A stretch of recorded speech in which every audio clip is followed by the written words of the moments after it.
back and get ready to have the most fun you ever had with an electronic device.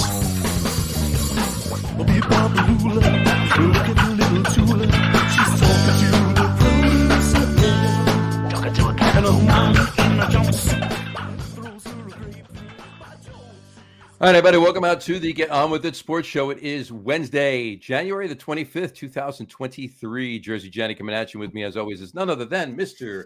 RadioPete and Monsieur Harry Lug Nutz. Say hello, gents. Hi. Bonsoir. How are you on this fine evening? This overall orange evening for me. Orange? What are you drinking? Snapple? Well, yeah. No, it's what's that? Fanta? It's a vitamin water. Fanta. Orange Crush. Orange. It's actually it's a tropical mango vitamin water. That always. Yeah, I traded in the blue for orange. Okay. So I think you can figure out what that meant. What was blue? Mouthwash? Giants.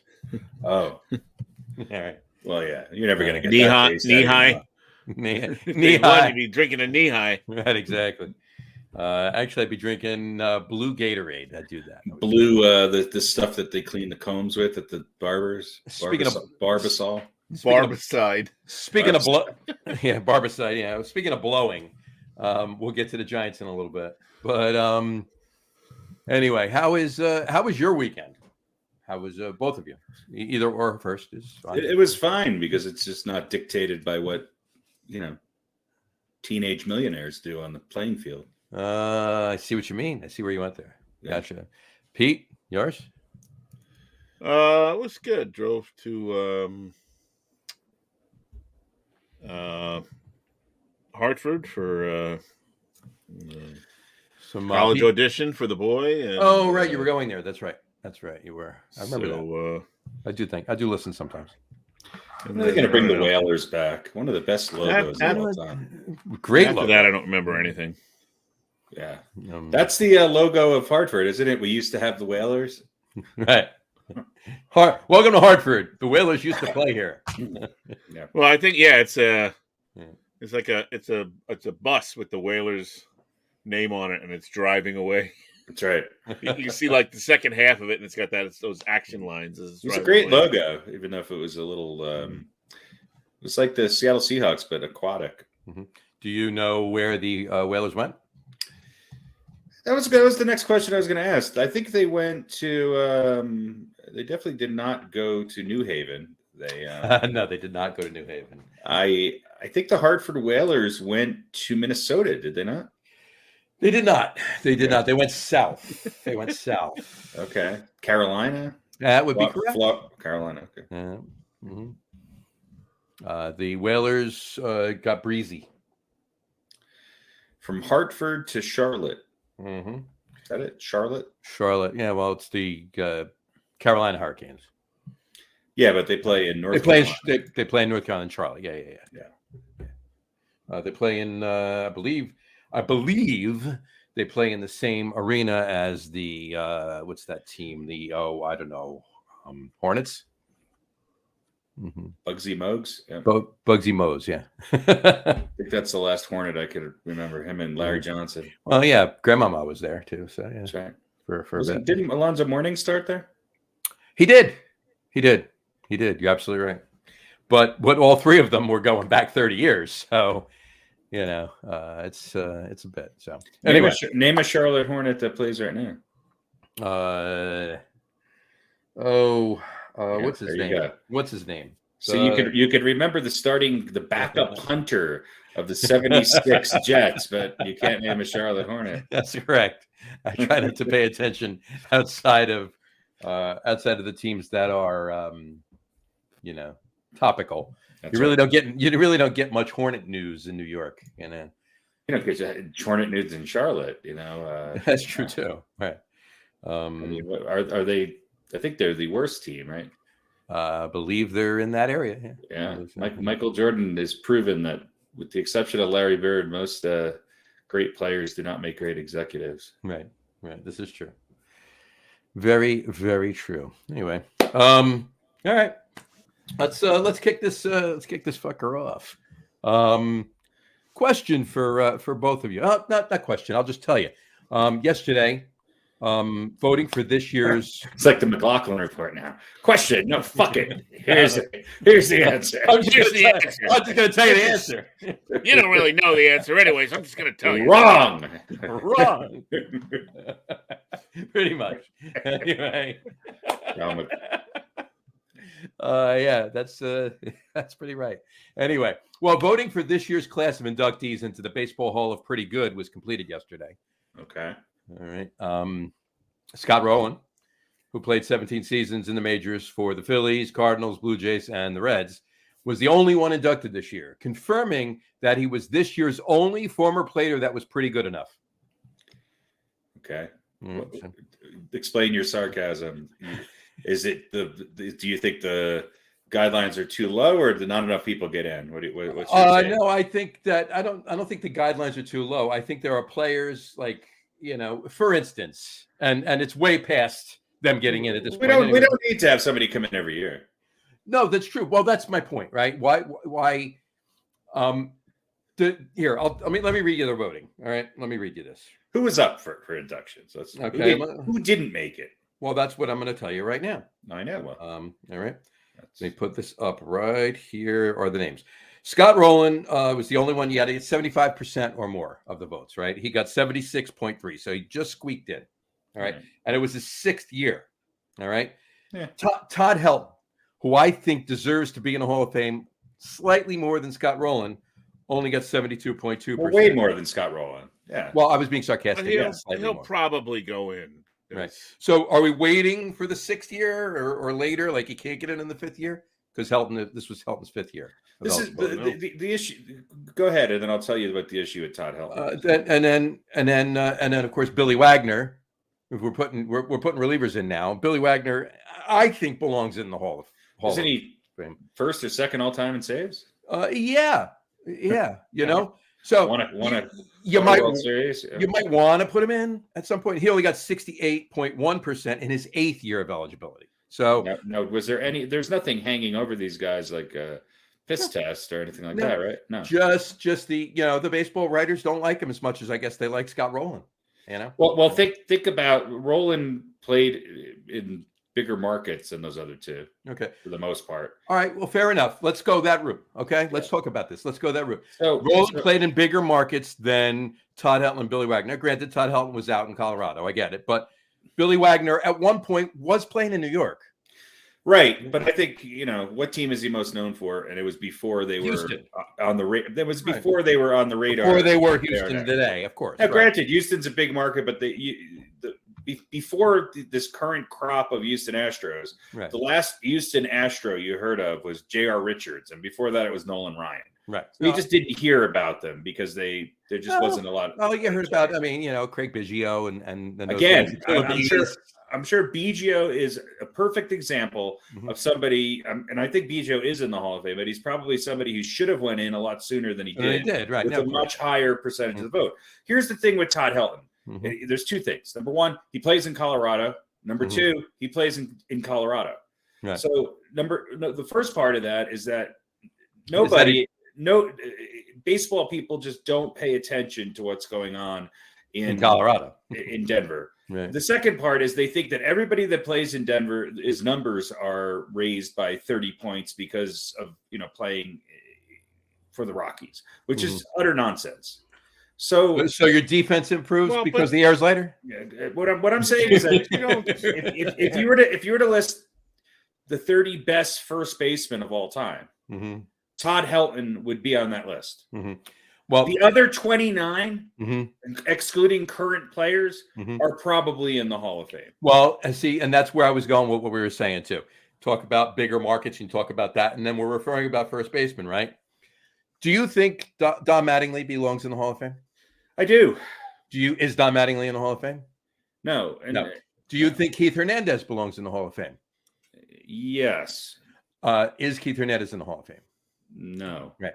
I actually had a back and forth with a couple of people in a group today discussing this, in a sports group today discussing this. And I was told by several people, ready for this? This is great. Listen to this.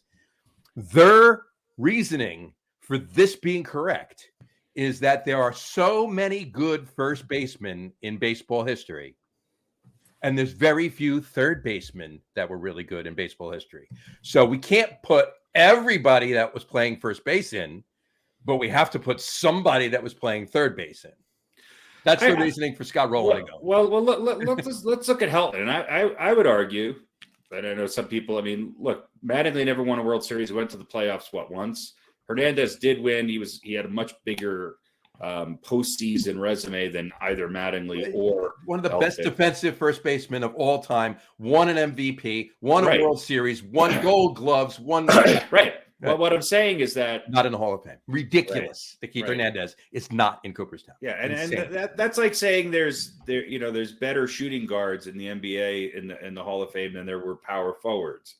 So, it doesn't make any sense. You should go in on your merits, regardless of what position you played.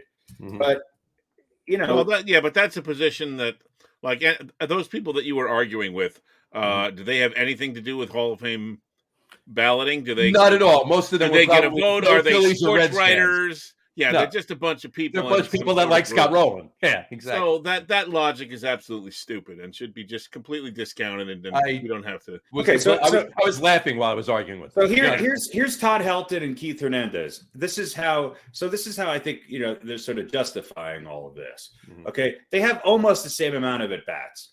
Todd Helton has more runs, more hits, more doubles, less triples, almost double the amount of home runs, and almost 400 more RBIs. His batting average is 20 points higher. Mm-hmm. His slugging percentage is almost 103 points higher. His OPS was 953 compared to 821. Okay, and he was also, I think, a 5-time Gold Glove, one of the best. Now, if you look at those numbers for both of them. Mm-hmm. Okay, Hernandez, a 296 career batting average, a slugging percentage of 436. Todd Helton's slugging is 539 with an OPS of 953. And that's where I was going with this to begin with. As much as it's a sin that Keith Hernandez is not in the Hall of Fame, it's even more of a sin that Todd Helton is not getting the votes and Scott Rowland did. That's what I'm saying. I don't think there's one Rocky that's played primarily as a Rocky that is in the Hall of Fame. I think you're right. I don't think. And so. Todd Helton, I don't care who you are, if you're a casual sports fan, and you look at it just with any sort of clear head, Todd Helton's the best Rocky of all time. Mm-hmm. He's played the longest. He's contributed the most to the team. He did it. And look, I think how you carry yourself usually endears yourself to the voters in the Hall of Fame. There is not a better example of what these writers are looking for in how somebody conducts themselves than Todd Helton. Mm-hmm. No one. You're absolutely right. Right. There is. It's absolutely absurd that after 5 years of eligibility, Todd Helton has not gotten into the Hall of Fame. And to compound that ridiculousness, Scott Rowland, all due respect to the man, Scott Rowland did get in this year. Right. That's it's insane. And the other thing too is that those numbers are great if he played 8 seasons. Mm-hmm. He played 17. Right, exactly. All for the same team. Mm-hmm. Scott Rowland played for 4 different teams. He played for the Phillies, the Blue Jays, the Reds, and the Cardinals. Yeah. I think if Todd Helton, but Helton played in Colorado. He did. Well, then there you go. He's out. Why they should not have even given Colorado a baseball franchise if they're going to look at it, if they're just going to just completely disregard them. Yeah, look, either that's a total myth or it's a partial myth that has been greatly exaggerated and it's in people's minds. Well, I think there was 1 or 2 years where Colorado, they were trying to combat it by keeping the balls in the humidor, but those were also the years when the ball was flying out everywhere. So I would say that those were the McGuire, Sosa, steroid years too. By the way, the other thing you have to put into the mix here is that, speaking of steroids, there's some steroids guys who aren't getting in, right? Mm-hmm. Oh, sure. Look at some of those names and what did they get? How much? What was the percentage for like A-Rod, this year? So A-Rod was in his second year of eligibility this year. He got 35.7% of the vote. That's just the vote. That's just the voters being assholes. Because you can argue that. But my point is, those guys are not going in. Right. And so that is right or wrong, and obviously wrong. I don't think Scott Rowland belongs in the Hall of Fame. He's certainly a good player. I don't think he's a Hall of Famer. Hence why I said the Hall of pretty good. Yeah, I think they want to put somebody in, and can't just be somebody from the Veterans Committee. So they go with, and we're not going to put those steroids guys in, and we're not going to put any Rockies in because the air is thin, and they probably didn't do their research. Some of them did do their research and really look at the numbers and investigate. And so you end up with Scott Rowland. So the rest of the top 8, if you will, A-Rod was on the bottom of that with 35.7%. Going down after Billy Wagner, Andrew Jones in his 6th year of eligibility got 58.1%.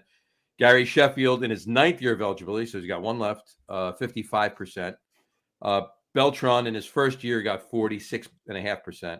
And Jeff Kent, out 10th year of eligibility, only got 46.5%. All right, so let's read that list again. So Kent, Sheffield, Beltran, and Andrew Jones and A-Rod. Andrew Jones. Forget about A-Rod because he obviously belongs. And then Billy Wagner and Todd Helton. All right, so we'll take Wagner out. Helton definitely goes in. So amongst Andrew Jones, Beltran, Sheffield, and who's the other one? Jeff Kent. Any of those guys deserve to go? I mean, I think Kent is up there, but Helton's clearly the best. I mean, if you compare, right? No, I'm saying out of that group, right? I don't know. I can't tell. I think Beltran gets in. I think Beltran probably deserves it the most. Yeah, I mean, A-Rod deserves it too, but he's not going to have. No, I mean, amongst those four, out of the ones you just mentioned, the ones I just mentioned should go in. Billy Wagner should go in. Todd Helton should go in. Right. Out of those 4 guys, Carlos Beltran probably deserves it the most. Yeah, amongst the also-rans. Todd Helton beats Scott Rowland in every category by, a pretty clear margin. And I think Beltran. I don't know about Beltran. Maybe. I think he had some really good years. How many years did Beltran actually? Let me look it up real quick. He played a lot of years. Yeah, he was around longer than you think. That's for sure. Yeah, Cardinals, Mets, Astros, and Yankees. Yeah, he was around for almost 20 years, I think. Yeah, that's what and that can be, looked at as a sense of durability, but you can also look at that as well. How much of his numbers are like compiling, right? Right. Even Bond said that if you stay around long enough, you're going to put up numbers if you're even halfway decent. So. I mean, if you comparably look at Beltran compared to Rowland, Beltran's numbers are better. His average is a little lower, but his RBIs, home runs, slugging, everything else is either equal to or greater than. So, in fact, what's the other thing too? He also has some baggage too, and it's first year, right? It's his first year, yeah. Yeah, so he's definitely not a first year Hall of Famer. No, I didn't expect him to go in this year. No. So I mean that they want to put somebody in. So, well, why couldn't somebody be Todd Helton? It should have been. It should have been Todd Helton or Billy Wagner or both. Todd Helton and Billy Wagner deserve to go in. There was their 5th and 8th years respectively. They should have both went in over Scott Rowland. This is an organization that does not have Thurman Munson in it, right? So they can go fuck themselves. Yeah, the Hall of Fame is just on its way to being a joke. But more and more each year. And I feel like there's more. It just seems like it's not. You're not comparing anybody to anything. It's sort of like a little game of are you going to vote for me for class president type of thing. It should be not only the Hall of Pretty Good, but Hall of Good Friends of the Baseball Writers. Right. And oh, by the way, if there are players that were friendly to the baseball writers, if there are that many good first basemen, then somebody who stands out or equal amongst them should get in. I'm not saying Scott Rowland shouldn't get in. What I'm saying is that Todd Helton's a better player than Scott Rowland. I think it's pretty undeniable. So what these guys were actually saying were Keith Hernandez Who's these guys? could be in this group, in this Major League Baseball group that we're going back and forth with. But okay, so this isn't people who voted. The band of idiots. Band of idiots. It's just a bunch of fucking assholes. But yeah, no, they definitely were saying that even basically they were confirming that Keith Hernandez, yes, while having better numbers than Scott Rowland and basically on paper deserves to be in the Hall of Fame more than Scott Rowland because there are so many more better, greater first basemen and very few third basemen. He should get in because of that reason, and Keith Hernandez shouldn't because of the other reason. You know, well, ridiculously asinine argument. And I would say Hernandez probably deserves a nod before Mattingly.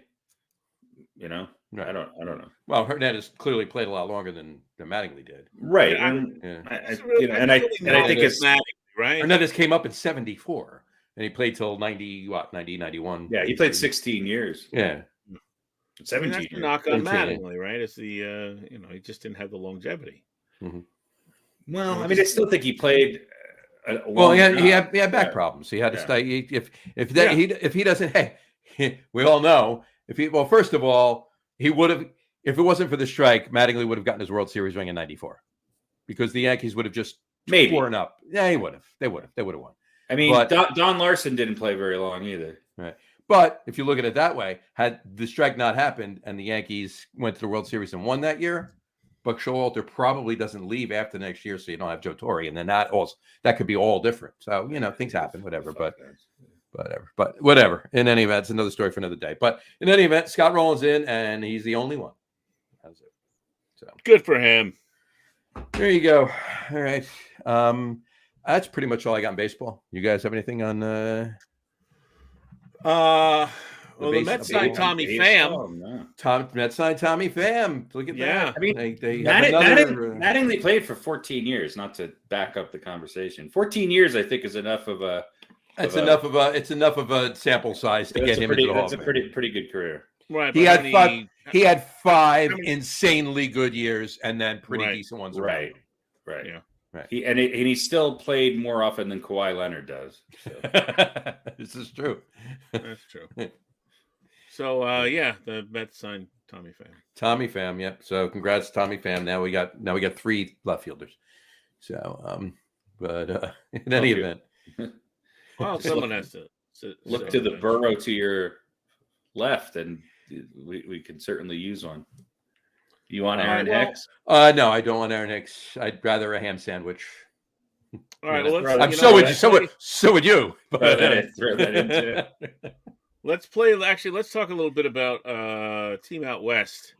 Those California, Los Angeles, Anaheim, Disneyland Angels of the land of Disney, formerly owned by, and then I'm going to sell them, and now I'm not. Mm-hmm. Artie Moreno says he's going to keep the team, and there's work to be done, or something like that. Blah blah blah. Yep. So here's the question: who gets Shohei Ohtani when he leaves after this year? The Mets. That's the Yankees. Mets. The Mets get him. Okay. Mm-hmm. He's going to go to the Mets. I can't imagine he's going to stay there. Yeah, he's not. I mean, Moreno's owned the team for like 20 years. I think they've been to the playoffs once, right? And maybe Mike Trout is happy to be the best player in baseball, playing and living in obscurity. Maybe that's fine with him. I don't think that's Ohtani's makeup. No, that's for sure. But I mean, all signs point to that. Obviously, Steve Cohen's going to give him the most money. He's gonna be able to do the most with in the Mets organization with all of that. And to top it off, and the icing on the cake there is Billy Epler was the one that got him to be signed with the Angels in the first place. So don't count out the Dodgers. Don't count out the Cubs. Right. The Red I was going to Sox. say the only other team I think that could make a case for him is the Dodgers, and that's only if there's a slight part of him that really likes California, right where he is. I'd stay with the Dodgers. I'd go to the Dodgers over the Mets or Yankees, to be honest with you. No, the Dodgers depends on what the Mets look like this year. Right? Yeah, I was going to say the Mets have an audition for Shohei Ohtani this year, right? Well, listen, the last 2 years have been a bit of a disappointment. So, but that's something that he's going to probably look at and have to consider. Sure. I mean, it's not, look, the Dodgers have a winning history, but their postseason struggles are, maybe Ohtani is the difference maker, right? Yep. But they certainly, I mean, it's not like they only had one or two good guys. They've been stocked with talent, and sometimes one and sometimes not. Well, true of many teams. This year, there was a number of teams that were probably better than the teams that got past that first round of idiotic playoff setup that was Major League Baseball this year. So, yeah, I mean, look, the Dodgers have always done that, but I mean, are the Yankees and Mets any better? No, they're not. Yeah. So, and in more ways than one, right? They're not any better. Yeah, there's only one of those three teams that has recently won a World Series. Exactly. That would be correct. Huh. And have gotten there more than that too. So, but. Yeah, I the Mets probably are a better fit. But, the Yankees. I don't know what the Yankees are doing.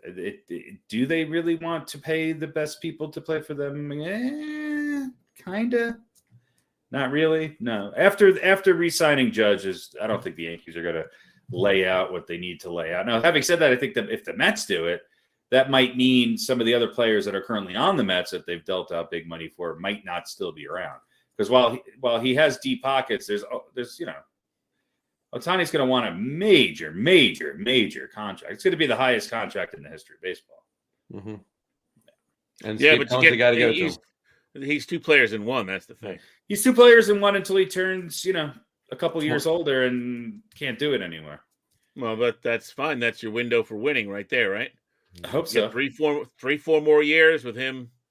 Even if he's not one of the top, whatever, 10 or 12 or 15 pitchers, Right, and he may not be playing defense when he's not pitching, but he'll certainly be DHing. So, I mean, there's an extended window of his bat, right, without him going out in the field, when he's not pitching. So, but we'll see. We'll see. Obviously, the minute he landed in Anaheim, there's been talks of him being traded. 2 seconds after he got there. Well, it was a self-fulfilling prophecy, right? Mm-hmm. Well, I mean, did anyone think the Angels were going to suddenly turn it on? Right. Because they got Ohtani? No, they're just going to let him waste away. Well, I mean, the fact that they do with Trout. They were able to sign him and, what they did with Trout. I mean, there was a moment there where they were putting money into their team. It just seems like the management of it just has put it not into two guys. Well, the management of it hasn't been great, No, it hasn't. You could put the two best base. You could put Babe Ruth and Ted Williams on a team of average players, and the team's not going to win. Or what the Yankees currently have, you could just take a not as good either of them, pay him a shit ton of money, and then have 8 other guys who suck. Right. This is true. There's a lot of teams like that. I would say the Dodgers. Look, the Dodgers. You can't blame the Dodgers front office for their lack of success last year in the playoffs. They put a great team on the field. They just didn't win.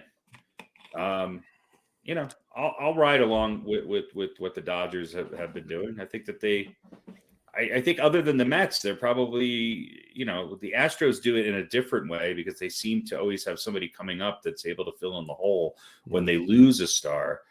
The Dodgers are able to kind of keep them and fill in with free agents. And I mean, I don't know. I can't really complain about what the Dodgers. If I'm a Dodgers fan, I'm pretty happy with where their ownership is. Fair enough. All right, let's move on from baseball. All right, I think, and we didn't put the baseball background up. We left the football. I'll just leave the football up because we're going to football now, and who cares? Baseball hasn't started yet. Exactly.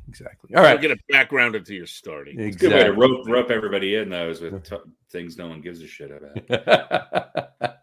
Apparently, these guys did today, but anyway. All right, moving on to football. On your forum? Is it a WordPress? Oh no, there was many people weighing in. There was. Well, it's a Wednesday. It was a Wednesday. So, all Okay, so let's move on to football. Let's talk about some of these games this past weekend. Let's start with the Giants. What a horrible showing. Did you expect anything different? I didn't. It's exactly what I expected. I'll be honest with you, and I said this before. I was hoping that something could happen where they could win, but I really didn't in reality think they were going to be able to win unless the Eagles weren't up to the game. Like Hurts was still hurt and one of those couple of offensive linemen, so forth and so on. But short of that, no, I didn't really in reality expect them to win. But I did think, based on their current play in the last several weeks, I expected them to play better than they did. You know, they played a much better team. They of course they did. They played a much better team. You knew that. I mean, the talent level was apples and oranges, and we knew this, right? But the way the Giants had been playing and gelling, I expected there to be a little bit more competition. Yeah. Just, maybe only one score or 9 points or 10. Look, the Giants going into halftime, and then the Giants exceeded all sorts of expectations. Of course. But I don't think the Giants lacked motivation. I think they were a little confused, and I think Philly exposed the Giants, which other teams haven't been able to do.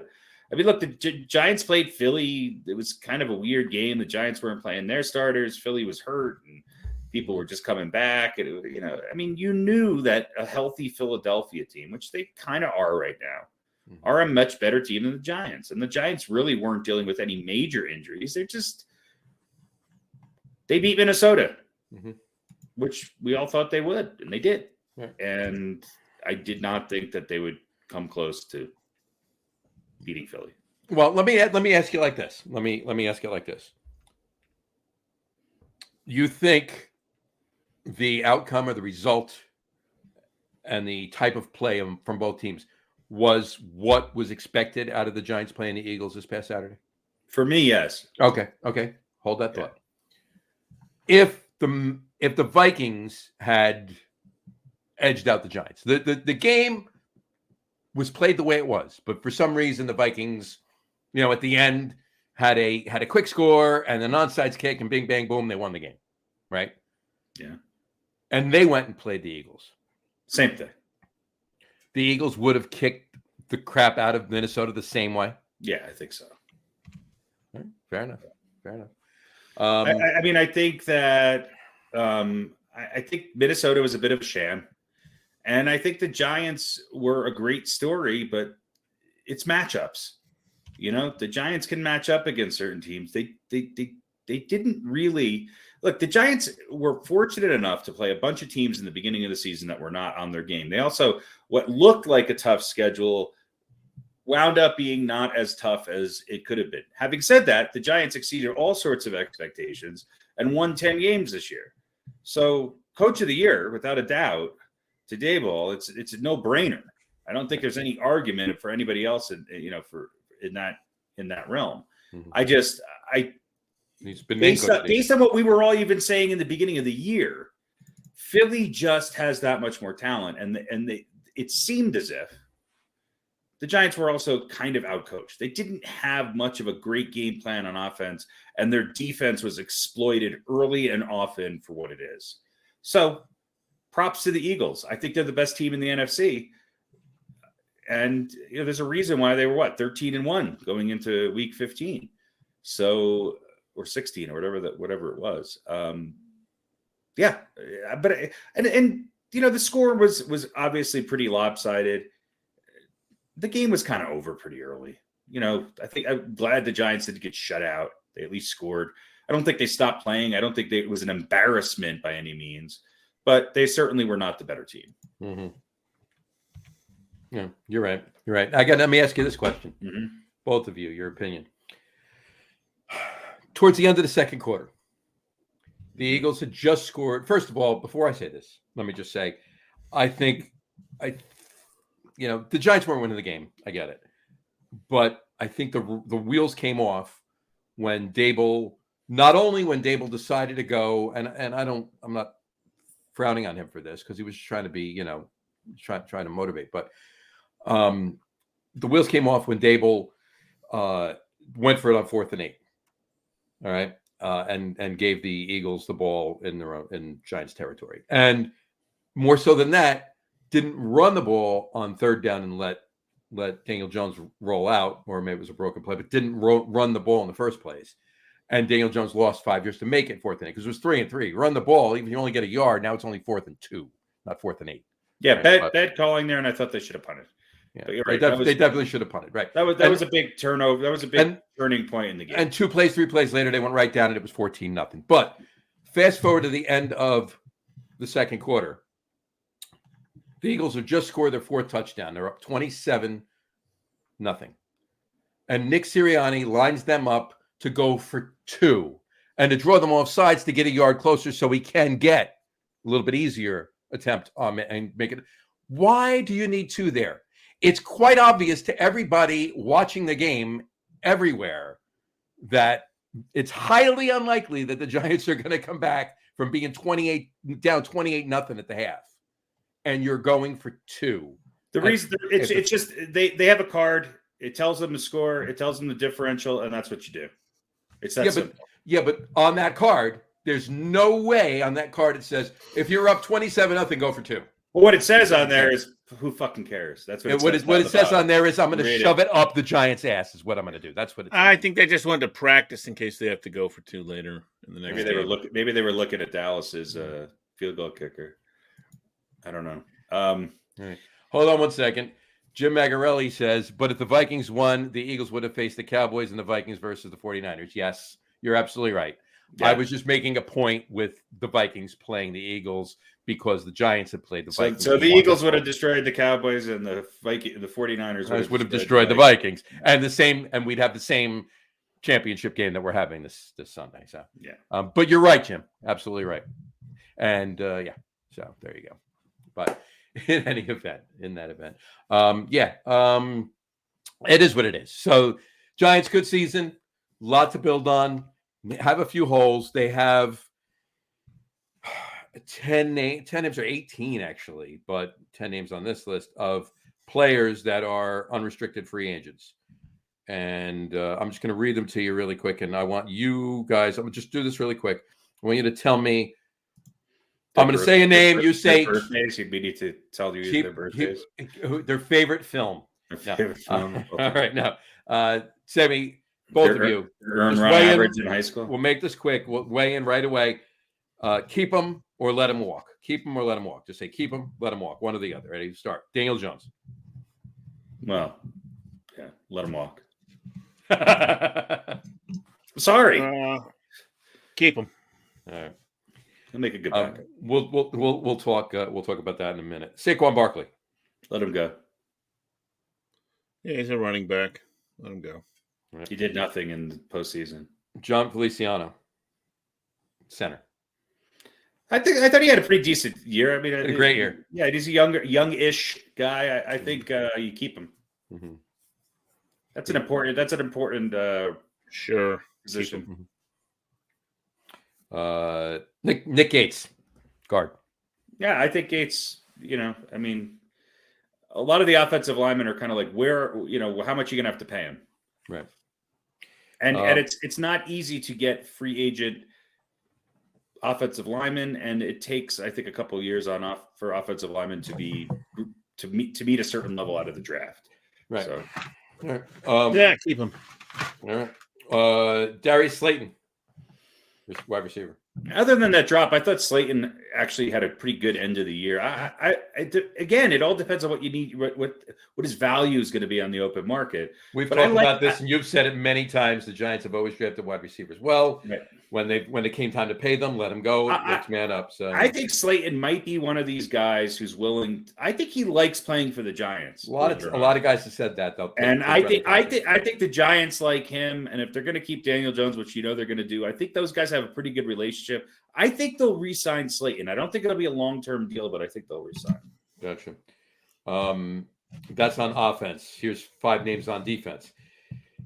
Justin Ellis, defensive tackle. How old is he? 26. Yeah. I mean, again, yeah. As long as he's not going to cost you the farm, then yeah.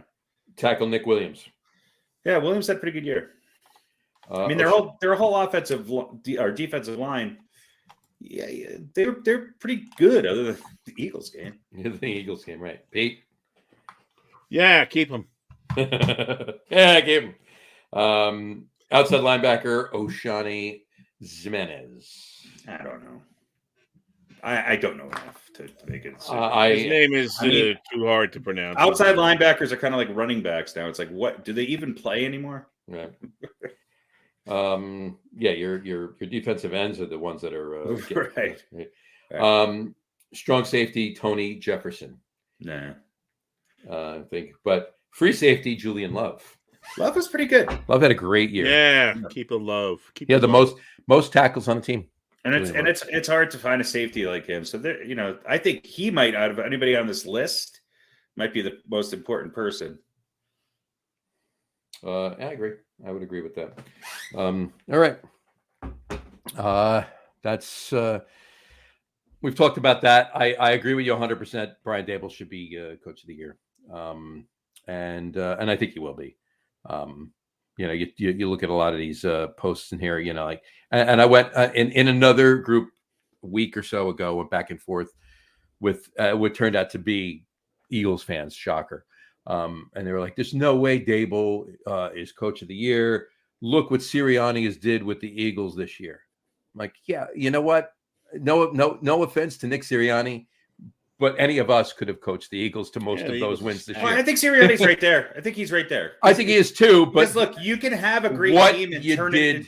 You can have gold, right? And turn it into silver, right? Cowboys fans. Or you could shine it and turn it into. I just think with what Daboll started with, and coming into the scenario that he did, again, a lot of it was sort of fortuitous timing. Sure. But I think the Giants, and had they not turned the corner after that little dip in the latter part of the season, I don't think I would have given it to Daboll. But I think he handled himself and this team really well. I think the big question for the Giants is, they're going to keep Daniel Jones. I mean, it's not even worth asking that question. Yeah. The big question is really, are they going to re-sign Saquon? I think that's really the biggest question in the Giants offseason. I like Saquon. Again, I don't know where he sits. He's had some really great games. How much longer do you have a top-notch Saquon Barkley? And has he really deserved – to me, he hasn't deserved to be a no-question re-sign. Well, you know what, though? He was one of the best running backs in the entire league this year. Great. So, I mean, there's that. But like you said, that the running backs are running backs. And like other people were saying too, like a number one wide receiver, right? There were like 6 lockdown number one wide receivers, not even in the playoffs. So, and the Giants with no-name wide receivers were. I think Saquon was the second best running back on the Giants. Daniel Jones was the first one. Yeah, maybe Saquon could play quarterback, and Daniel Jones can line up in the backfield. There you go, and that has happened actually a couple times this year. So, and Jim, just to throw that up, Jim Magarelli said, "Gotcha." Yes, thanks, Jim. Appreciate you watching. Anyway, all right. Let's talk about a couple other games. Let's talk about the 40. I'm just going to say I think Doug Peterson should be coach of the year.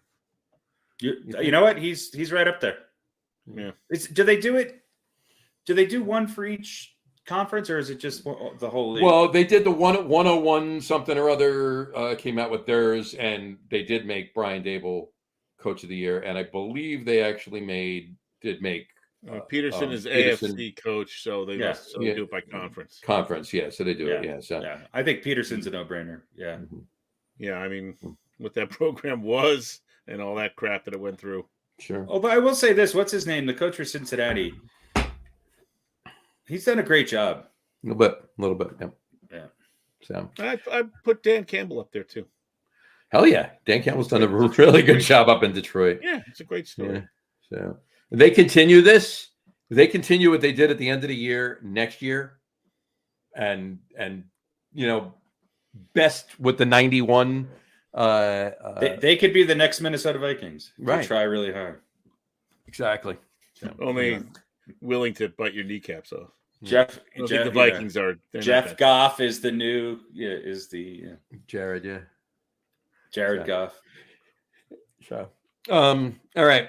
Let's talk 49ers Dallas briefly. Let's start, Pete. What were your takes on that game? All right, here's the story. Dak Prescott has to go. I mean, that is to say, he's not the guy. He's just not the guy. You're certainly not the only one that feels that way. Is McCarthy not the guy? No. And McCarthy has to go too. He does. He's just terrible. He makes too many mistakes. That both of them in critical positions at critical times. That's it. Now, would you like them both to come to the Jets? That being said, no. Okay. No. Look, the Cowboys have a pretty good D. They've got some nice skill players. If Zeke is done or he's only going to be half of what Zeke was, fine. You got Pollard. That was horrible. Pollard's ankle.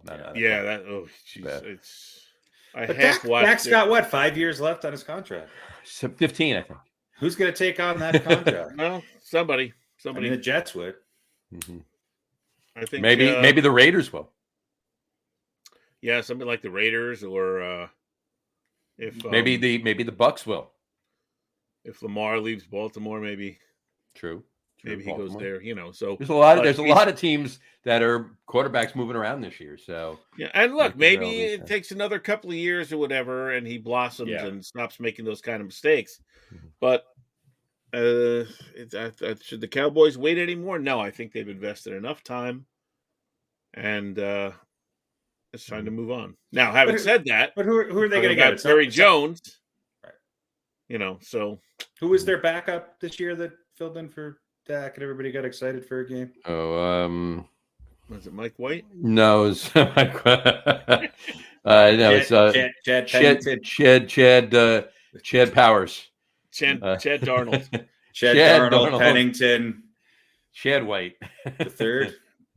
Chad Pennington, White, Darnold, Todd. Yep. Whatever. Anyway, couple things just to point out really quick. And I say them, some of them tongue in cheek, but it's true. Listen, here we go. The Cowboys have now lost 7 straight divisional round games. Mm-hmm. Divisional round games. That's the longest streak in NFL history. Mm-hmm. All right. So that. Oh, it's Cooper Rush. Sorry. Cooper Rush. That's it. Cooper. You know what? Thanks, Jim. Thanks, Cooper Rush. You give him a shot to fight for the job in training camp. I mean, that's like the only name that could be better than Cooper Rush would be like Brock Cannon, Not Brock Purdy. No, like Rock Cannon. Cannon. There you go. All right, Rock Cannon. That'd be great. Please, that'd be great. Anyway, okay. One other thing. I'm gonna throw this up really quick right here. Max Kellerman actually tweeted this out the other day. Is he still around? Yeah, I'm going to throw this up really quick. Read this with me, right? Congratulations to the Cowboys on one of their best seasons in over a quarter century. They got as far as the Giants, who are in year 1 of a rebuild. So, yeah. Well, look, here's the 49ers are a better team. I will say this is, I think everybody, I mean, I knew that the 49ers were going to beat the Cowboys. I think if they didn't, I think the Cowboys had a chance, obviously, to win this game, and the 49ers certainly kept the Cowboys in this game. Here's my one takeaway from this game. Brock Purdy holds on to the ball too long and needs to learn to get rid of it. He showed his rookie stripes against the Cowboys.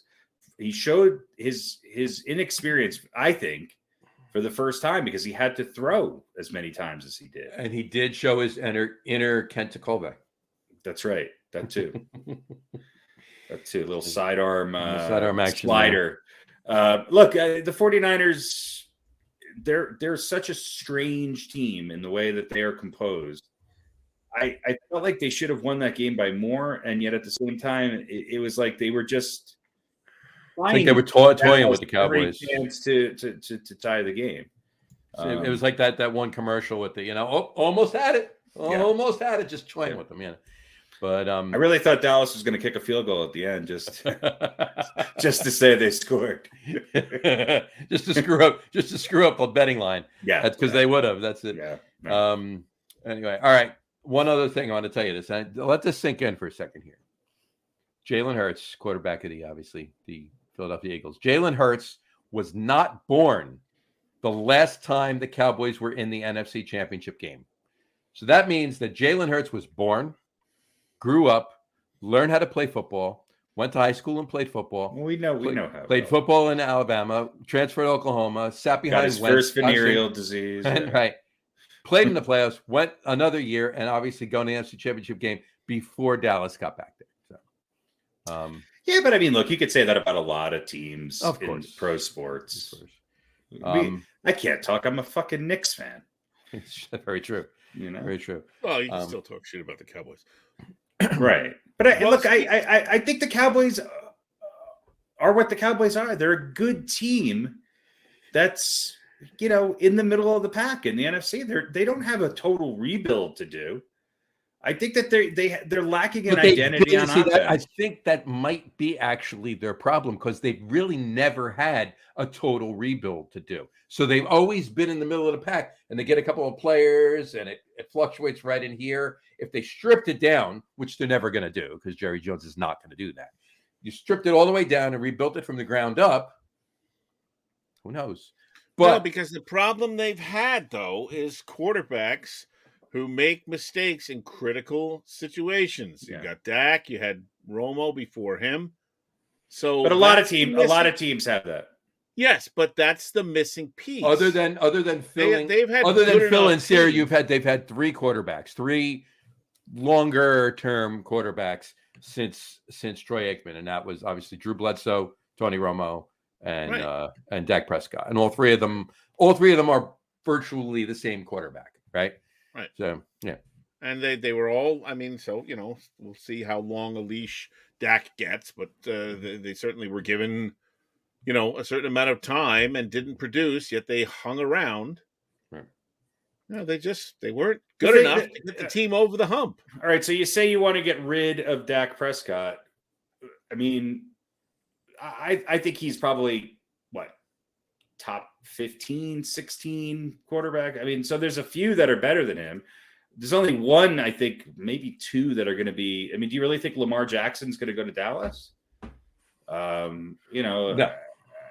I mean, what are you going to go get, Jared Goff? Or I don't know who's available. Who's that? What is Tom Brady going to have to play one more year with Dallas? I don't know. I mean, it's. Who? I mean, he's a top. I didn't even think about that, but that would be interesting, wouldn't it? Right? Yeah. I mean, I don't know. They have some good receivers. They have, their offensive line is not as good as it has been in years past. And I think the litmus test being against the 49ers, who are a very, very creative and athletic defense. I mean, one of those interceptions is a pretty incredible play. The fact of the matter is, though, that who the fuck was Dak throwing it even? I mean, if you're going to throw it out of bounds, throw it out of bounds. If not, the only two people that could have caught that ball were two 49ers. Mm-hmm. Yeah, and listen, not to mention the previous month before the wild card week, right? Right. He was terrible. Then he had a great game. And everybody went, "Oh yeah, he's fine. He's back. It's Dak. He's the Kirk Cousins of Texas, pretty much." Yeah. So there's a lot. What I'm saying is, there's a lot of quarterbacks like that. Right. But you may not find the guy next year who's going to lead you to the maybe Cooper Rush's. Maybe it's Cooper Rush, or maybe it's somebody else, or maybe finagle something in the draft or whatever. Yeah. But my point is, it's not Dak. We need to accept the fact that it's not Dak. But I think you're going to have a couple more years of Dak before you find out. You probably are. Yeah. On that note, whatchamacallit, there was a meme out right after the game, and it said, Dak Prescott in frustration after the loss on Sunday night threw his helmet in disgust. It was intercepted. Yeah. So, hilarious. There you go. But hey, I just read the memes. I don't write them. So I will say one thing about Tony Romo. I'm going to go back to that. He was obviously what you call calling one of the games, and was it the Buffalo game? The Buffalo game, the Buffalo Cincy game. He called a pass, both a forward pass and a fumble. Yeah, he said he had to slow up to catch the ball, and then immediately after saying that was a perfectly thrown ball, right? Then before that, he said, well, yeah, because the guy was running too fast. It was a forward pass and a fumble. Mm-hmm. It was perfectly thrown. The guy was running too fast. That's why he had to slow up. Right. The ball was where it was supposed to be. The guy ran. The receiver was not. Right. Yeah. It's funny how Dallas fans are in love with Tony Romo again. Tony Romo is the George W. Bush of football. It's like he's only loved because of who followed him. That's true. Yeah, that's true. Well, he's usually a pretty good analyst. Like, he knows what's going on, but he doesn't always talk so good. Right. Not so much. But listen, let me throw this at you. Go for it. You might have heard this already. Hopefully not. Brock Purdy of them Niners, a rookie QB, obviously going to a conference championship. It's a rather short list. How many guys have done it, including Purdy? 5. Oh, that many? Okay. 5, yeah. Including Purdy, 5. Ken, you want to take some guesses? Kent Colby. Did not make the conference. Rookies that went to a championship game. Rookies that went to a championship conference game. Championship, yeah. Dan Marino. Dan Marino. No. No. Yeah. I thought Marino did. I'll give you the years. Okay. Go ahead. Because some of them are all right. 1999. 99. NFC or AFC? That'd be NFC. NFC. Yeah. 99. I'll give you the team. Kurt Warner. No. Tampa Bay. The Bucks. 99. This is a Tampa tough Bay. one. Brad Johnson. No. Nope. What's his name? Yeah. I could picture the guy. I don't know. Crap. He's like a first round draft, like one top 2 or 3 pick in the draft. Nope. No. Go ahead. Tell us. Sean King. Sean King. Not who I was thinking of. Yeah. Okay. Round 2, pick 50, lost 11-6 to the Rams. All right. 2004. Rookie. 2004 rookie. First round pick. 2004. We're going First back round now. Top 15 pick. Interesting. Chad Pennington.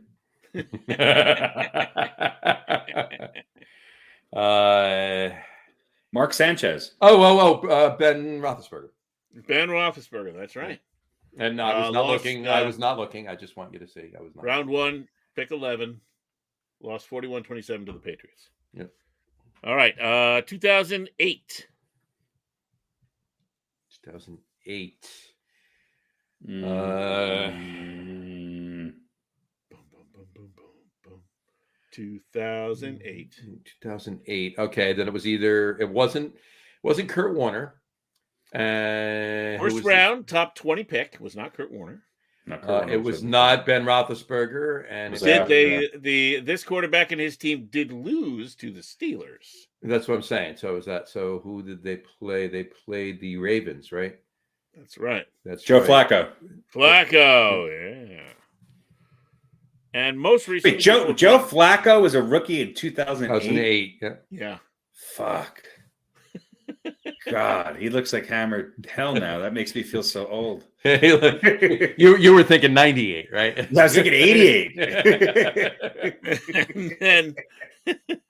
and then most recently, before Brock Purdy, 2009, pick number 5 in the draft. 2009. AFC.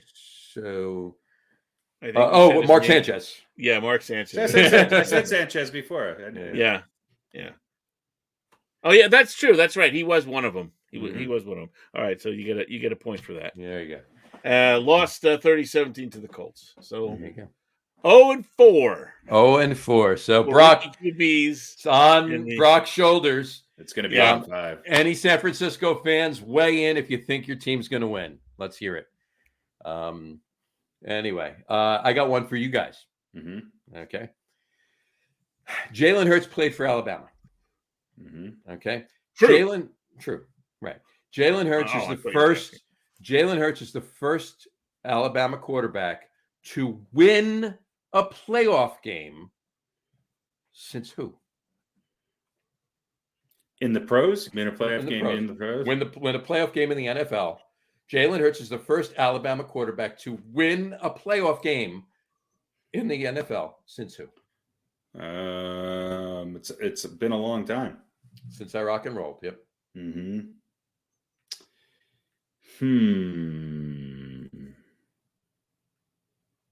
Who could it That's be? a good one. I don't know. Trying to think of the ones I can think of. I know probably have not won a playoff game. Was it Frosty McKinnon? It was not Frosty McKinnon. Well, how about Pegleg Johnson? And Baby Hands Johnson. Toddler Hands. Toddler Anderson. Todd Helton. It was the cousin of Baby Hands. It was Todd Helton. Yeah. Todd Helton. I'll give you the. Let me ask you this question: was he on the Giants? No. Okay. I'll give you the year if you want to know the year. Because I know my Alabama quarterbacks. Okay, yeah. Tell me the year. It was the 1982 season. 82. It's been that long. It's been 40 years. Ken Stabler. No. Ken Stabler was. He was still around in 82, wasn't he? Yeah, no, he was, but I think he didn't. I don't think he won after that, so it was not him. Who could it be? I don't know. All right. 82. I don't even know. If you gave me the team, I would know. I'll give you the conference. Conference, huh? Right. AFC. Is it the Broncos? Yep. And it was 80. It was the 82 season. 82 season. Mm-hmm. Richard Todd. Was Richard Todd. See, I was thinking, wasn't Jeff Rutledge also from Alabama? Weren't they like didn't they play together or something like that? I think so, yeah. But yeah, Richard Todd, he won the wild card game, won the divisional game, lost to Miami in the AFC Championship. So he was the second Jets quarterback from Alabama. Mm-hmm. So there you go. So yeah, Richard Todd. That's a long time ago. In the 83 playoffs, lost in the AFC Championship game. But what's his name? Shula's kid? Wasn't he from Alabama? Matt Shula. Mike Shula. Mike. Yeah, I don't think he won a playoff game. Though. I don't think so. Was he the Shula that played for the Broncos? Was that Mike Shula? I can't remember. Maybe. No. Yeah. So, anyway, we got Jim Magarelli, a Niners fan, weighed in. He says 28-26 Niners. That's his call. 28-26 Niners. We'll mark that down, Jim. We'll mark that down. I hope you're right. When we do beaten by the coin later. I hope you're right. I think you're wrong. Hoping and being right or wrong are obviously two different things, but hopefully he is right. So 28-26 Niners is what Jim Magarelli saying. Okay. Quick speaking of Richard Todd and the Jets, really quick. This is how you really rope fans in by talking about the Richard Todd years. Well, no, there's been way too much Richard Todd talk. I want to quickly. Well, I'm not talking about Richard Todd, but I'm just talking about the Jets. I want to mention the other two games this weekend briefly, and then we'll move on from football and do beaten by the coin. But I just want to say this about the Jets. I ask your opinion. Obviously, there's a lot of talk about who's going to be quarterbacking the Jets next year. None of it's reality. None of it's reality. I'll tell you who's going to be quarterbacking the Jets next year. Who's going to be quarterbacking the Jets next year? Mike White, Chad, whatever his name is. Chad Pennington, Chad Powers. No, the Zach Wilson. Chad Wilson. Chad Wilson, Chad Bono. Yeah. Chaz Bono. Yeah. I mean, I don't know. You think there's any possibility, because Woody Johnson said he's willing to spend a pretty penny on a quarterback. Do you think there's any truth that there's any possible way that Aaron Rodgers comes to the Jets? Aaron Rodgers he just likes the attention of these weird podcasters where he can sit in his t-shirt and let everybody think he's going to leave Green Bay again. He's not leaving Green Bay. He's not going to pull a Brett Favre and go to the Jets. I think you're right. I don't believe so. But Pete, your opinion as a Jets fan. I don't care. As a defeatist Jets fan, I don't care. I don't care. It's kind of like I hope not. Let's spend the money on. It's kind of like asking a Knicks fan, like after Michael Jordan played 6 years with the Wizards. There's talk of Jordan coming to the Knicks. What do you think? Of course, now.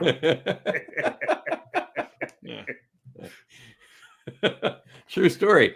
Anyway, all right.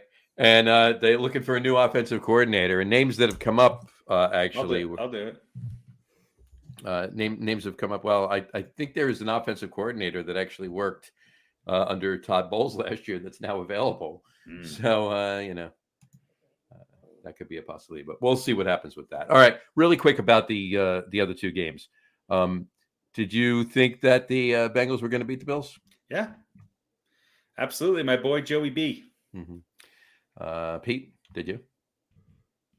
I know what you bet in beaten by the coin. But in reality, did you think? Yeah. Yes. But I know why you bet what you bet and how you bet it and why you bet it with beaten by the coin too. So that's why I was asking you. And as far as the, I think we're all in agreement. Did anybody see the Kansas City Jacksonville game going any differently? Kansas City did not look like world beaters though. It didn't. No, well, Jacksonville hung around that game for a long time. Yeah, and I think the big question, Mahomes hurt himself, so that was part of it too. The big question going into this week is, how healthy is Patrick Mahomes? I mean, that's really the one big question mark, right? I mean, we know that where Hurts is. Mm-hmm. We know Brock Purdy's pretty good, and he's not hurt. I mean, there's no other question marks really. Well, quarterback-wise, throw a question mark in there. If Mahomes isn't 100% and either can't play or can't play every snap, did you see what Chad Henne did on Saturday? Yeah, Chad Henne looked great, and he's I mean, he might be the Jets quarterback next year. There you go. So, anyway, all right. Yeah, I mean, if I were gonna pick, I thought depending on how hurt Jalen Hurts was, which apparently wasn't that badly hurt. Mm-hmm. I might have picked the Giants for the upset, legitimately, and then if Dak could be the good Dak, I thought Dallas had a chance against San Francisco, but he was not the good Dak, and that was in large part because of San Francisco's defense, which isn't number one by accident. So, right. I think Hurts is just fine. That could be a hell of a game. Yeah, both these games are going to be great. Both these games are going to be very good. Very good. And speaking of that, do we want to do beaten by the coin now? Sure. Or yeah. Oh well, just two quick things. Patriots getting smart, bringing Bill O'Brien back to New England. He's their new offensive coordinator. Matt Patricia is out. The defensive-minded Matt Patricia. Defensive-minded offensive coordinator. Is he? Yeah. He's not off the Patriots. Is he? Is he being reassigned? Yeah, maybe. Mm-hmm. Maybe. So at least somebody came to their senses in New England. So that's good for the Jets. Yeah, right. Thanks. Another. I mean, the Patriots still won how many games without an offensive coordinator? Yeah. I don't know. It's true. Not enough, but still, yeah. The other thing is condolences to the Pagula family. I think it's Bill and whatever his wife's name is are the owners of the Buffalo Bills. Mm-hmm. So, of course, they, lost. Mm-hmm. And Jessica Pagula is a very, very good tennis player, number 3 seed at the Australian Open. Mm-hmm. And she was upset, I believe, Monday by Victoria Azarenka, who is a former number 1, actually, and won a few tournaments. But it was still kind of a gasp in the tennis world because Pegula was projected to be a potential winner of this thing. Gotcha. So Bills lose. Daughter loses, gets ousted from the Australian Open. Oh, I think she's still in the. I think she plays doubles with Coco Gauff, so they're still in it. They're pretty much destroying everyone. But out of the singles, they're all still rich. So yeah. So we should. It was my point is we should feel bad for them because boo-hoo. The Bills are out, and little Jessica won't have a shot at the title in the singles. There you go. Well, it's the first major of the year for that. She can do something. She's got other chances. She's got other chances. Wimbledon, U.S. Open, French Open, a lot of them. So, all right. Whatchamacallit? On that note, we'll do beaten by the coin. Beaten by the coin. Beaten by the coin. Yeah. Thank you, StreamYard, for your top-notch by the coin. Technical. Oh. Nope. Still don't get to hear the whole thing, though. I don't know why. I spoke too soon. You did. That's fine. Anything we could do to cut this thing out. All right. So, in an attempt to liven things up, one which I must admit Pete took pity on me this week. Slightly disappointed. Unbelievable. And so we're tied, but I just want to make a caveat saying, at very best, Pete is up by 2. Very worse. He's up by 2. My gambit to make things interesting worked to perfection. So Harry made his picks, and I picked all the opposites. And to be honest, given this year, I thought one of these, because I consider these all to be upsets, right? Jacksonville, the Giants, all right, Buffalo, Cincinnati, you can say that's a toss-up. Dallas, underdog, right? All underdogs. Mm-hmm. I figured one of them would hit, but they didn't. So we went into it. I was up by 4. Well, Cincinnati was an underdog. Since he was an underdog, yeah. Yeah, according to Vegas, right? But they were an underdog. They were on they were in Buffalo. But I mean, still, I would have. In my mind, they were the team that was more likely to win. But anyway, so now Harry and I are tied. But not the really. coin went 2-2. John, I don't even remember who you picked. I went 3-1. I picked the Chiefs, the Giants, the Bengals. I picked everybody, but I picked every other one except the Giants. So 60 and. So Pete's won. We're just making it interesting. 54. So Harry and I are still tied. Pete's the champion. Yeah, I stomped you guys. Although, I might have, honestly, like I said, I don't know if I would have picked Dallas. I might have picked I think I would have picked the Giants if I were. I think you would have picked Dallas too, probably. I might. Either way. Anyway, you would have picked Dallas. You definitely would have picked Dallas. Yeah, I probably would have. I know I should have. Prime's going to be really mad at me. Prime's out here now, man. He doesn't care. I know, that's the thing. He's out in Colorado. I don't think he's coming for Memorial Day cookout. Yeah, it's a long way. Long shot. Yeah. Well, you get to go first this week. All right, so we have so Harry and I are in the fantasy league tied. Mm-hmm. So we've all been doing pretty good in these playoff rounds. What's your record? Right? I mean, we've all been really good at these playoffs. 42. 72 and 42.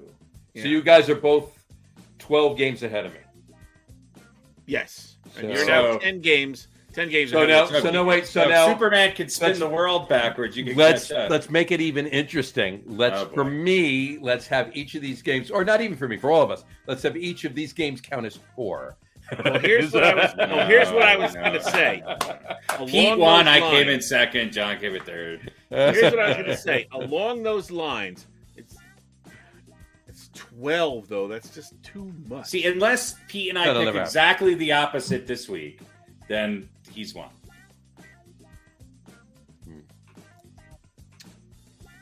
Yeah, I was thinking maybe we could assign points to the games, but there's not like we haven't done it before. We were all one game apart last year. No, just we need like a 1-point game and an 11-point game for John to have a chance. Who are you taking? We got the Kansas City Chiefs at home against the Cincinnati Bengals. I'm gonna take. Who are you taking? I'm taking San Francisco. In a Cincinnati game? Yeah. You're going to win this thing, Harry. I'm telling you. Look, I hope San Francisco wins. I think the Eagles win that game, though. All right, John. 49ers. I'm agreeing with Jim Magarelli's. They're going 28-26. I hope Jim Magarelli's correct. 12-game winning streak. The coin says tails. 49ers. So, Harry, you're on an island. All right. All right, Cincinnati, KC. Go ahead. Serve it up, guys. Bengals.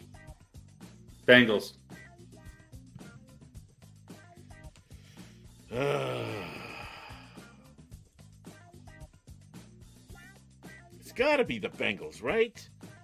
God, let's hope so. Mahomes is not 100%. Yeah, Mahomes not 100% is like, still better than 99% of all quarterbacks, other than Joe Cool. I know. Kansas City, their offensive line looked good in the running game. I want to see Kansas City. Pacheco and Kansas City's going to run the ball against Cincinnati. I want to see. But yeah, Cincinnati's going to run the ball against Kansas City though too. So yeah. All right, I'm taking KC. Are you? I'm taking KC. Yeah, I want to see them. All right. So, given the you're likely probable actual results from this week, we might be tied going into the Super Bowl. We might actually be tied, legitimately so, going into the Super Bowl. The big game. All right, let me flip the coin here to see if I'm a winner or a loser, because we know the coin is always wrong. Coin says heads. Coin's taking the Chiefs. So me and the Chiefs, coin with the Chiefs. You guys would. So there we go. So this is interesting. And John, you could pick up another game on the coin. I could pick up. Or no, you could end up staying right where you are because you both took Cincinnati, or you took Cincinnati. You both took San Francisco. All right. Yeah, so I got one more game: the Clippers against the the Islanders or something. I don't know. No, I'm just joking. These are going to be two good games. They are. I hope they are. Should be interesting. I don't know what the weather forecast is for Kansas City, but obviously snow. Obviously, we figured out that the Bengals can play in the snow, and that the Bills can't. Well, look, as well as the Bengals, anyway. The quarterbacks that don't turn the ball over win playoff games. It's interesting that, are the Bills going to be like the junior version of the 90s Bills? You know what I mean? They're always kind of knocking on the door, but never get inside. I'll tell you what, they're going to be good again next year. They'll be just fine. Of course they are. Definitely. Yeah. Definitely. All right. We have a Are They For Real segment tonight, don't we? Yes, we do. Do we have a theme? We do. Or at least part What is real? What is real? How do you define real? If you're talking about what you can feel, what you can smell, what you can taste and see, then real is simply electrical signals interpreted by your brain. Pretty sure none of that's real. You're not real. For real, for real, for real. Yeah. Are you for real? For real? For real? For real? Are they for real?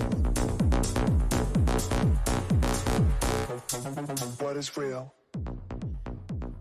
Is that the NFL? All right. Is that a little bit of the NFL piece in there? Dun, dun, dun, dun, dun. Oh, I guess that whatever this. Oh, so you didn't mix all this? No, this is an actual song. Oh, okay. I thought you mixed all this together. No, I added the audio clips or the spoken clips, but yes, it's an actual song. Nice. I think it's called For Real. Are they for real? Yes, they are, and they're magnificent. They're spectacular. All right, so sorry. First up, we talked about baseball. We talked about the Hall of Fame. Mm-hmm.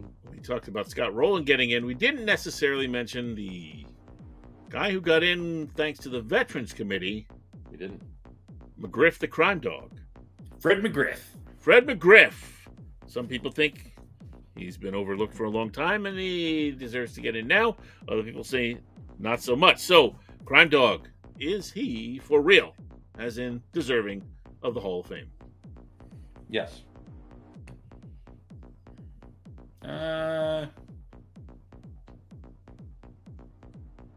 It's not more deserving than Todd Helton.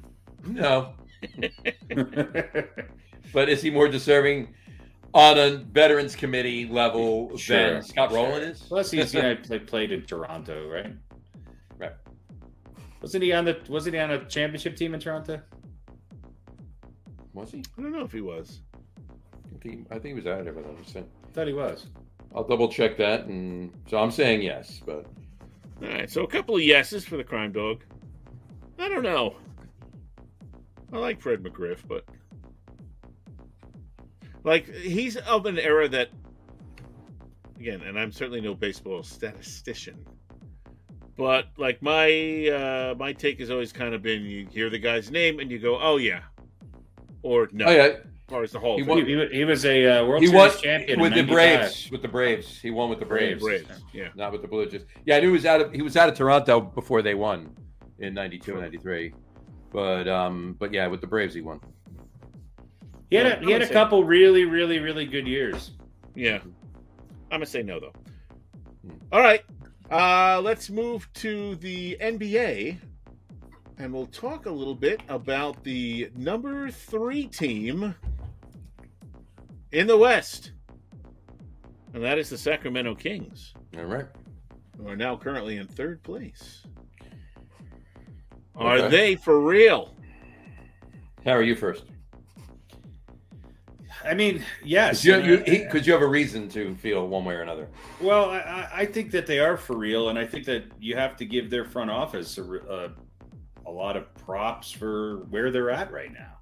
I mean, I think they've made some hard choices over the last couple of years, and I think that they've done a really good job of kind of building a team on the down low. So, I mean, do I think they're going to stay in the 3rd spot? Who knows? But they're a tough team to play, and I feel like a lot of people, they're a tough team at home, especially because a lot of people catch them towards the end of a road trip. So Sabonis is fantastic. I mean, they got Harrison Barnes out there, and I mean, I think they're for real. Are they the 3rd best team in the West? At the end of the day, no, but I think they're a playoff team this year. Sabonis, Barnes, and Dellavedova. Yeah. Well, Dellavedova. Yeah, pretty good players.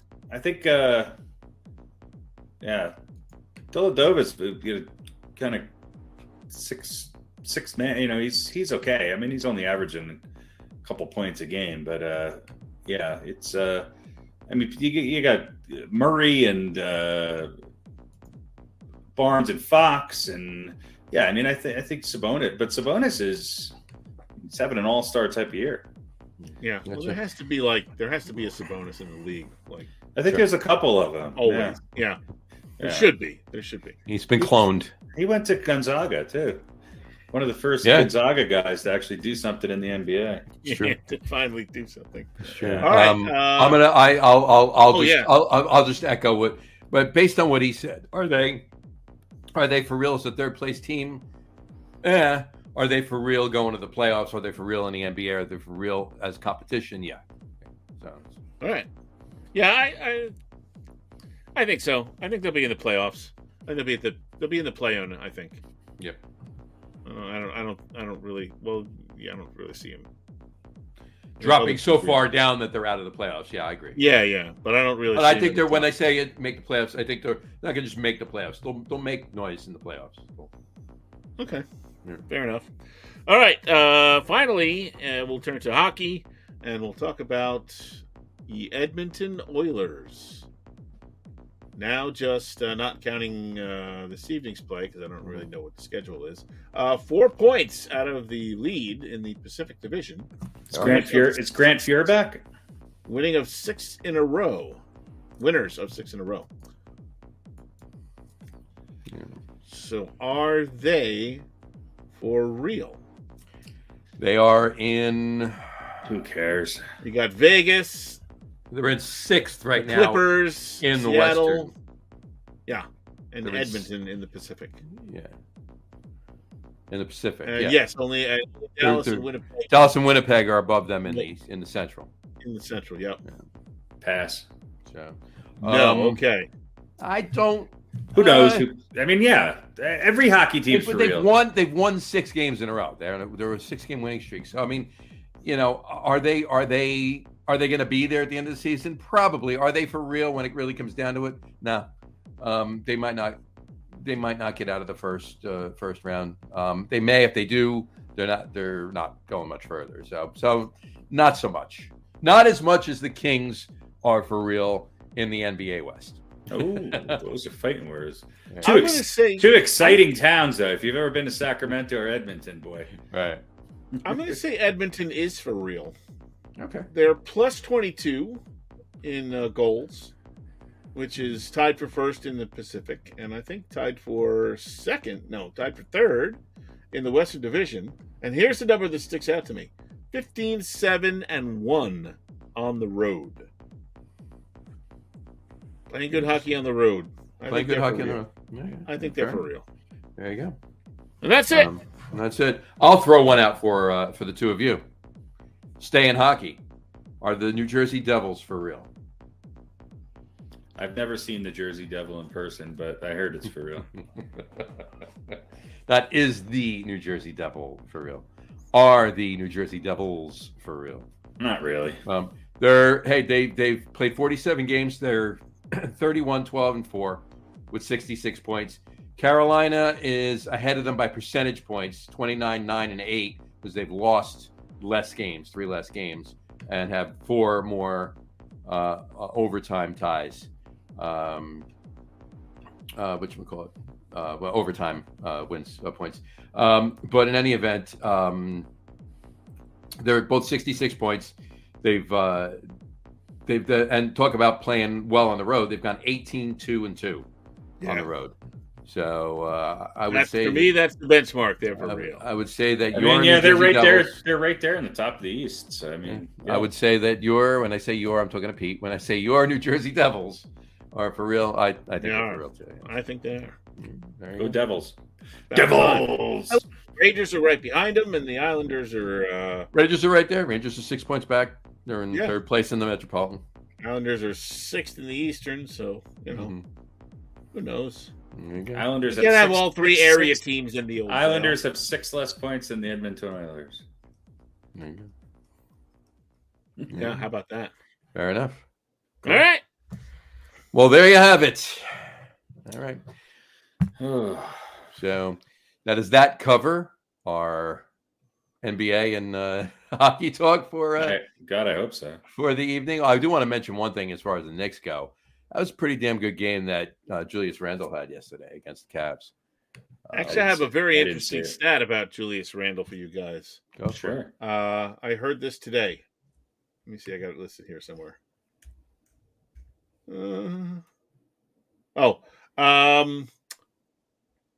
Julius Randle with a double-double last night. How many double-doubles do you think he has in his last 22 games? 2. 20. 20 double-doubles in his last 22 games. 20 double-doubles in his last 20 games. That's pretty good. Yeah, I was going with the 2 that he didn't, the 2 games that he did. Yeah, okay. Gotcha. No, he's had a lot. He's had a lot. He's been playing really good. Jalen Brunson has been slowing down a bit. RJ Barrett's been holding together, but they're just like, they lost what? They lost 4 in a row after Mitchell Robinson was out. Kind of almost the same kind of deal with KD leaving the Nets. Mitchell Robinson is the KD of the Knicks. Anyway, you want to know an interesting fact about Julius Randle last night? What's that? 36 points, obviously 13 rebounds, 4 assists, -10. The entire Knicks starting 5 were either 0, -10, -9, -11, and -10. Their bench won them the game. Yeah. No, that's what's got to happen sometimes. Yeah. Well, there you go. All right, here's an interesting little factoid. What's that? So, Lakers lost to the Clippers, who have now beaten said Lakers 10 times in a row that they have played.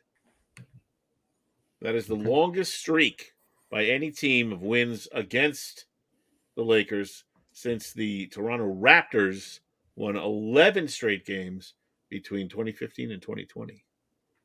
So the Clippers owning the Lakers right now, which isn't saying much because this ain't Showtime. Right. Also, LeBron had 46 points in that game, and he has now scored at least 40 points against every single NBA team at some point during his career, which is pretty cool. That is pretty cool. Yeah. All right. Oh, and a quick yes or no. Yeah, go for it. Word now that Kevin Durant may actually return to this season before the All-Star game. Really? Yeah. I did not hear that. Wow. So I heard this today. So the question is, should he play in the All-Star game? No, I think not. Absolutely not. Absolutely Although not. some people he would should say, go wave high, sit down. Although some people would say, oh, well, look, it's an exhibition game. It's not going to be rough. Nobody plays defense anyway. Give him a chance to shake off some of the rust. I just kind of think, now this is a very... Kevin Durant, there's not much rust. This is kind of a... Right, number one. It's kind of like a very... Like you're asking for something to go wrong if you do that. Right. So, Harry? I don't care. The same as Pete with the Jets. I don't care. It's the change it to the Get On With It podcast. Said, I don't care. But he's not going to listen to us anyway.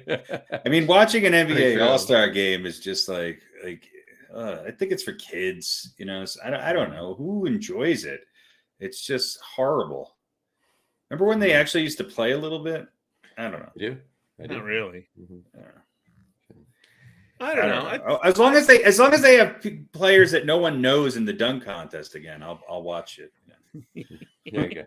I think for basketball, that's kind of the way that game should be, though. Yeah. Put up some half-court shots, get out there, have some fun. 160 to 180 final score. Yeah, I'm fine with that because it's an exhibition. If I'm a coach of any team, I'm not letting my All-Stars play at all. I mean, that's my thought on the whole game. Yeah. But, Scrooge. Kawhi Leonard's going to start, but he's going to be kept out for rest.